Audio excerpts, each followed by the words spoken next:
সুলাইমান আলাইহিস সালাম তার বিশাল সৈন্যবাহিনী নিয়ে যাচ্ছিলেন।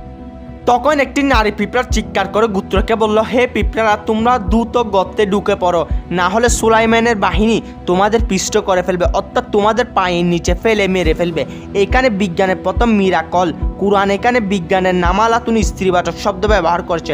1910 সালের আগ পর্যন্ত মানুষ জানতো না যে পিঁপড়ারা কলোনিতে নেতা কর্মী আসলে কারা। পিঁপড়াদের পুরো সমাজ পরিচালনা করে স্ত্রী পিঁপড়া।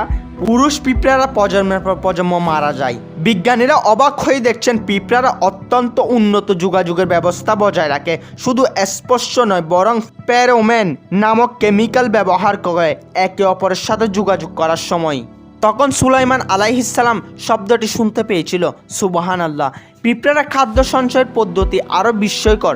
তারা খাবার গর্তে নেওয়ার আগে বীজকে 2 ভাগে ভাগ করে ফেলে যাতে গজিয়ে না উঠতে পারে। কিন্তু আশ্চর্যজনক কিভাবে দুনিয়া বীজকে তারা 4 ভাগে ভাগ করে, কারণ তারা জানে দুনিয়া বীজ 2 ভাগে ভাগ করলে গজানো সম্ভব। ক্ষুদ্র এ মস্তিষ্ক এত নিখুঁত কৃষি বিজ্ঞান কে দিলেন? পিঁপড়ারা আমাদের শিখায় একতা, পরিশ্রম। প্রাণীটিকে আমরা পায়ের নিচে পিষ্ট করি, মেরে ফেলি, তার মাঝে মহান আল্লাহ তাআলা লুকিয়ে রেখেছেন বিজ্ঞানের অজানা জ্ঞান।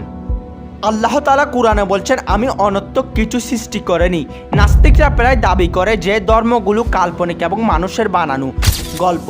কিন্তু তাদের কাছে আমার একটি প্রশ্ন, আজ থেকে 1400 বছর আগে মরুভূমির বুকে বসে একজন মানুষের পক্ষে কি সম্ভব এমন একটি বৈজ্ঞানিক তথ্য দেওয়া, যা আধুনিক বিজ্ঞান মাত্র কয়েক দশক আগে আবিষ্কার করেছে?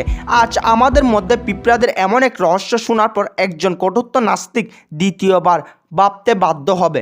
নেক্সট ভিডিও পাওয়ার জন্য আমার সাথেই থাকুন।